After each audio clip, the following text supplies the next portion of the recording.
Timp de aproape 2 decenii, comuniștii au aruncat în temniță mii de preoți și de credincioși care aveau o singură vină: îl iubeau prea mult pe Dumnezeu. Torturați și umiliți, acești oameni au reușit să transforme închisorile în mănăstiri și suferința într-o credință și mai profundă. Printre martirii de atunci, se spune, ar exista și sfinți, la care se închină astăzi foarte mulți români. Dar biserica tace, supusă la presiuni de cercuri cu interese obscure. Noi am încercat să aflăm de unde vine această conspirație și vă prezentăm astăzi prima parte a reportajului.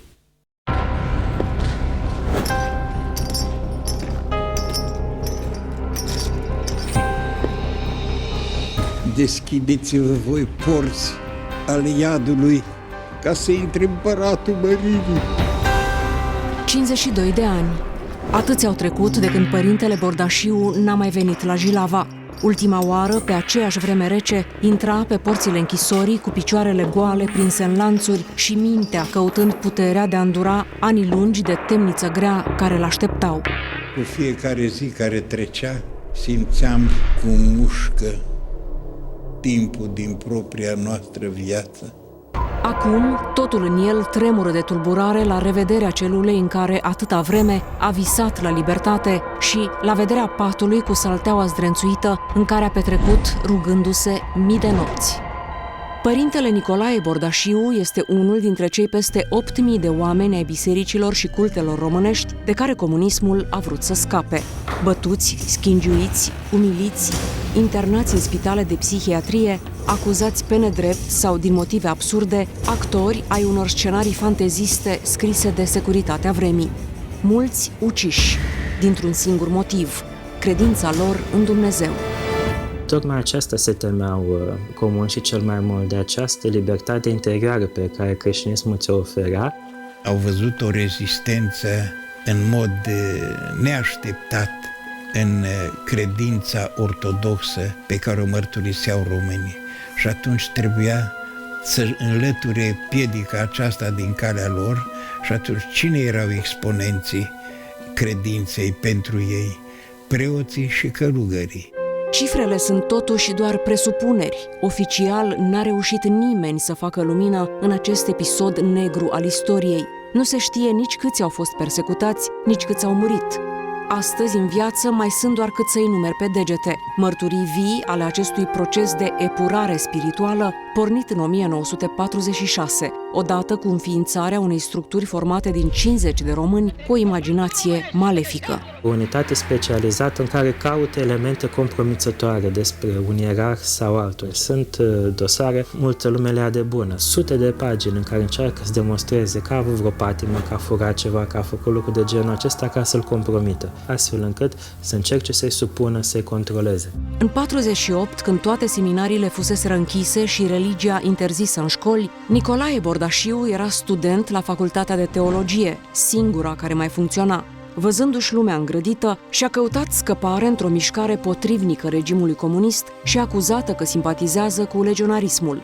Rugul a prins. Apoi și-a înființat el însuși o organizație prin care îi îndemna pe tineri să rămână cu fața spre Dumnezeu. Și într-o zi de 1 mai, care coincidea cu sâmbăta Paștelui, a aruncat manifeste îndemnându-i pe oameni să meargă la înviere.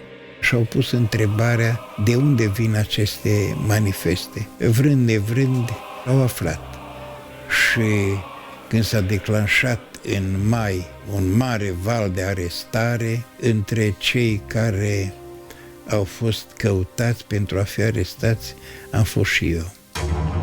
7 ani a stat ascuns prin păduri sau în casele rudelor și ale prietenilor, sperând că îi vor pierde urma. N-avea voie să tușesc, să vorbesc, n-aveam voie nici să fiu bolnav măcar. Spun că m-au încercat câteodată și gândul de a mă sinucide. Dar într-o zi l-au găsit. Trădarea unui prieten s-a dovedit mai târziu. Voia lui Dumnezeu, spune el. Aveam un câine de pază care în fiecare seară, noapte, când ieșeam la plimbare, stătea lângă piciorul meu și orice mișcare o auzea, mă sesiza. Și ori mă ascundeam, ori mă întorceam în casă ca să nu fiu văzut nici de vecini când eram la plimbare. Cu o zi înainte, câinele m-a părăsit. A plecat, dar nu înainte de a-și lua rămas bun. Și cum era după o ploaie, și-a impus amprenta labelor pe fereastra unde dormeam eu, că a fost salutul lui de rămas bun. În dimineața aceasta am căzut într-un somn greu, adânc. Eu n-am auzit nimic. Și-au deschis ușile brusc și eu dormeam. 3 erau și unul ținea pistolul deasupra frunții și m-au zgâlțit bine până când să mă trezesc. Și când m-am trezit și am văzut pistolul în fața ochilor, mi-am dat seama de situație. Am zis, lăsați pistolul, că n-aveți nevoie de el. Predă tot armamentul care l-ai, nu știu ce. N-am altă armă decât aici, pe masă. S-a uitat pe masă, era Sfânta Scriptură. Și a primit permisiunea de a o lua cu el la închisoare. În aceeași perioadă, maica Pangratia era și ea urmărită de securitate. Era caz suspect, călugăriță și absolventă de agronomie. Biserica ei se închisese și ea fusese trimisă de partid la muncă în cooperativă. De acolo au ridicat-o fără motiv. M-a arestat în anul 1955. Eram în ședință cu inginerii și vine un tehnician și zice: domnișoara inginer, de azi dimineață vă urmărește o securist. Să fie sănătos, n-am făcut nimănui nimic. Și când am ieșit din birou, m-a invitat în mașina securității. A spus că e vorba de o declarație. Declarația a fost 8 ani temniță grea, confiscare totală a mobilă și imobilă și interdicție politică. Asta a fost toată povestea. Așa începe, de fapt, povestea tuturor preoților și monahilor arestați atunci, ridicați unul câte unul, fără motiv, neștiind de ce să se apere, neavând de ce să o facă. Când intrai în Menghină, când venea securitatea și te ridica, erai pierdut.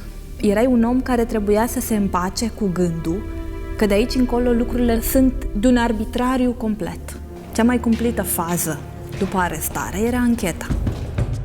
Să relatezi cu cuvintele tale ce s-a întâmplat. După ce nu obțineau lucrurile pe care ei le căutau, începea tortura. Bătea ca la fasole. Dacă a scos un tânăr și l-a răstignit pe viu, eram la anchetă și atunci mi-a dat, dar m-a lovit și cu urechea asta n-au de atunci, de 50 de ani. Venea apoi procesul, un spectacol absurd, cu deznodământ prestabilit, în care părea că e scoasă la judecată credința unui întreg popor. Era o regie, tu nu știai când este procesul, nu știai ce se întâmplă, ce documente există în propriul tău dosar. Foarte mulți avocați în procesele comuniste făceau jocul procurorului. Toată justiția comunistă era de fapt o justiție de executare a unor ordine dincolo de ea. Partidul Comunist avea o cotă de condamnați care să le asigure liniște la nivel social și atunci justiția trebuia să îndea sentințele de rigoare.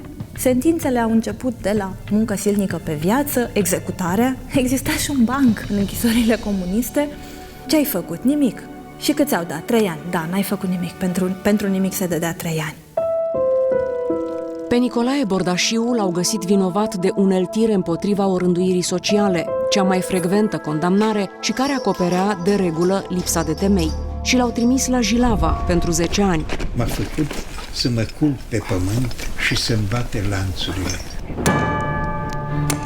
Și când am simțit cum se mișcă cătușa de pe picior sub bătaia ciocanului, atunci mi s-a cutremurat până în adâncul ființei mele tot ce am fost eu. Că n-am simțit niciodată, nici de atunci, nici după aceea, că mi s-au mai bătut lanțuri. Ca în clipa aceea când am simțit demnitatea omenească coborâtă la pământ și omului bătându-i lanțuri la picioare. Și pentru ce? Așa au stat preoții României în închisorile comuniste, prinși mereu între raiul din ei și infernul din jur. Pentru că, dacă de-a lungul anilor credința le creștea, voința le-a fost pusă la grea încercare atunci când au început să-și educe mintea să rămână pe făgașul ei și corpul să nu-i trădeze. Dimineața îți dădea pâinea sau rația de turtoi.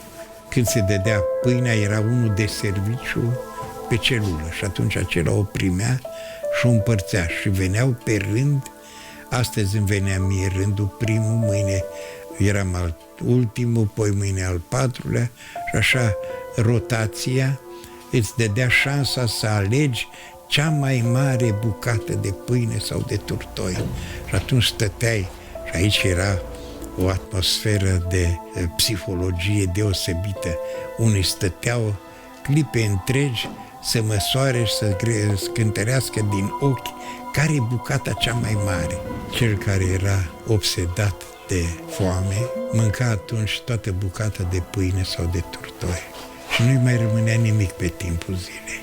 Cei care erau mai cumpătați puteau să-și o porționeze. Dacă rămânea cineva cu ea păstrată în trăistuța care o aveai, provocai invidia celuilalt sau poftea bucata ta, că uneori se întâmpla când altul fura bucata de pâine a celuilalt care a rămas. Obiceiuri pe care nimeni nu le-ar fi bănuit în libertate, după cum nu s-ar fi gândit niciunul că închisoarea în care fuseseră aduși ca să dispară avea să le aducă renașterea. Aici, în camera asta, în numărul 1, am săvârșit eu prima slujbă religioasă, prima Sfântă Liturghie, într-o zi de Paști. Aveam patul aici, pe colț, și stăteam în picioare lângă pat. Ne-am pregătit fiecare cât am putut mai bine, mai curați, mai spălați și am stabilit să nu dăm de bănuit, să păstrăm fiecare o poziție cât mai corectă, dar mai destinsă și nu toți în picioare cum mai sta în biserică. Eram cu toții orientați către fereastră de unde ne vedea lumina, mergeam parcursul liturghiei cu voce înceată, dar noi toți o auzeam și o înțelegeam. Gardianul a deschis nesimțit ușa și a dat-o larg de perete și nu mișcați. Zice, ce faceți aici? Nu facem nimic.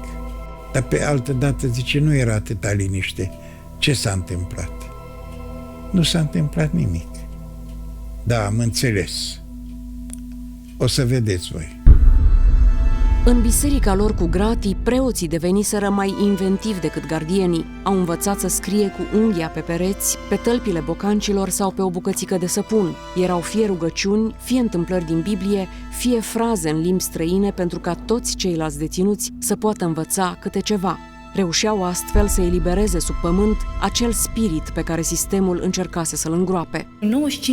95% dintre închișii de la Aiud aveau 5 rugăciuni zilnice. Atmosfera din închisoare era ca o atmosferă de mănăstire, de sihăstrie. Toată lumea zicea, Doamne, miluiește-ne pre noi.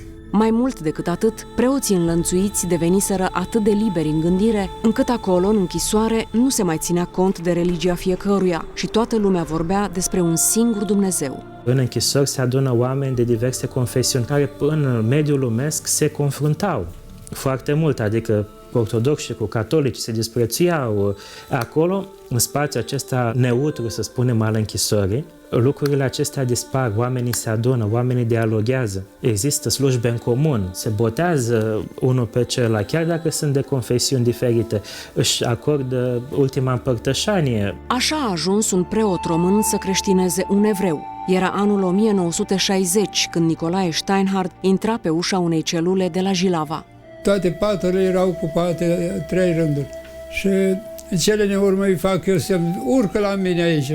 Și el s-a urcat și zice, iată de acum trebuie să mă urc și eu pe creag ca și maimuțele. Zic, stai și hai să ne dormim că curând se face ziua. Părintele Mina Dobzeu, acum îmbătrânit, orb și pregătit de moarte, mai vede doar cu mintea zilele și nopțile petrecute cu Steinhardt în celulă, vorbind filozofie și despre Dumnezeu, confesându-se unul altuia. În 15 martie, el hotărăște ca să-l botez. Și iată, ieșisem afară cu hârdăile, curățenie, spălat și el a rămas înăuntru că el roade un papuc. Și eu am venit cu un ibric de apă curată de afară și am aplicat botezul. El zice că m-a botezat cu apă vermănoasă, adică apa aceea n-ar fi curată de la Jilava. Și am turnat pe cap, se botează robul Dumnezeu cu tare. Nicolae, amin, în numele Tatălui, amin, și a Sfântului Duh, amin. Și tot în taină luau și anafora, pe care o obțineau din binecuvântarea unui codru de pâine rupt din rația zilnică. La baie, la un closet acolo. Noi anunțam celula de ceni, vezi că avem acolo deasupra, li spuneam părtășanii, se punea iarnă, se punea anaforă. Dar când vedea milițianul, permitul și strânge-vă de aici. Și acolo era tot bogăție. Sfânta Împărtășanii era ca Sfințile Moaște, cum se păstrează astăzi în ceară, așa era Împărtășania într-un ciuciulete de pâine. Acum, la 94 de ani, retras la mănăstirea Petru Vodă din Neamț, părintele Iustin Pârvu e mulțumit. De multe ori, el a fost cel care a alinat ultimele dureri și a ușurat plecarea vreunui deținut spre lumea de dincolo. Am împărtășit vreo 2-3 ieși să spovedeau în celulă care avea preot și care aveau preot la conductă sau la pereți. Faci așa palma căuș și îi răzbărberi de acolo și te ascultă aici. Erau misiuni pline de pericole, pentru că lumina de orice fel le era cu desăvârșire interzisă. Cea mai mare urgie să te prindă că te rogi să ai un obiect de rugăciune. Pentru că ei își dădeau seama din ce în ce mai mult cum de nu nebunesc oamenii ăștia. Cum de nu se îmbolnăvesc. Iar când descopereau cu ce se ocupă preoții, gardienii dezlănțuiau iadul. Când m-au izolat odată, 10 zile am stat pe vreme de iarnă, mi-era așa de frig, încât nu mai știam ce să fac și atunci am descusut salteaua și mi-am băgat paiele din saltea, le-am băgat în bocanci ca să nu simt frigul. Iarna, când era cerul mai mare, te ducea la pedeapsă. Pe jos era ciment, peste ciment era aruncată apă, aveai doar o cărămidă pe care puteai să mai stai, să nu stai în apă, te dezbrăca și așa te ținea 7 zile. Mâncarea îți dădea sau la 3 sau la 7 zile. Nicolae Purcărea n-a fost preot, dar era acuzat că e legionar și a stat 20 de ani în mai toate închisorile renumite pentru regimul de exterminare. Astăzi spune că n-ar fi trecut prin ele dacă nu i-ar fi avut alături pe preoți și n-ar fi învățat de la ei lecția supraviețuirii. Preoții era categoria cea mai ostracizată, cea mai ponegrită, cea mai bă popă. Cea mai grea însă pedeapsă a fost bătaia la tălpi. Te băteau la tălpi pentru că îți răspundea în creier. După aia ne punea să alergăm pe o cârpă udă. Era îngrozitor și aveai impresia că alergi pe sticlă pisată. Acolo nu mai erai nici preot, nici inginer, nici profesor. Erai bandit, spuneau gardieni. Bandiții e șmecheri, că are carte multă. Ăștia știu să ne ducă, de aceea trebuie bătuți, trebuie dresați.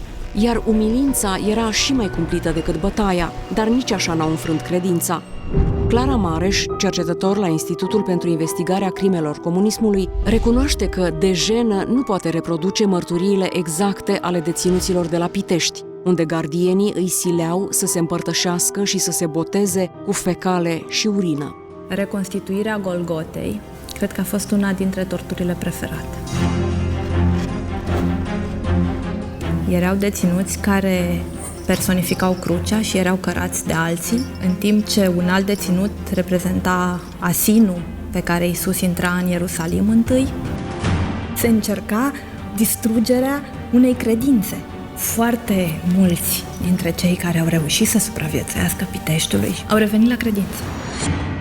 Când vin peste cineva despre care aflu că a făcut Piteștiul, am așa un extraordinar. Deci asta este ca și cum te-ai dus până în iad și te-ai întors înapoi și nu te-ai dezintegrat.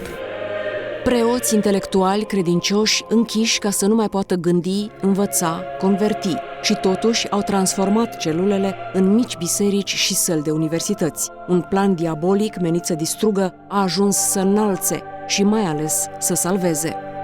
Dacă n-ar fi fost credința în Dumnezeu, eram niște animale oarecare. Ori pe noi tocmai aceste chinuri, aceste bătăi, ne întărea în credință. Nu ne depărta de Dumnezeu, ne apropia mai mult de Dumnezeu.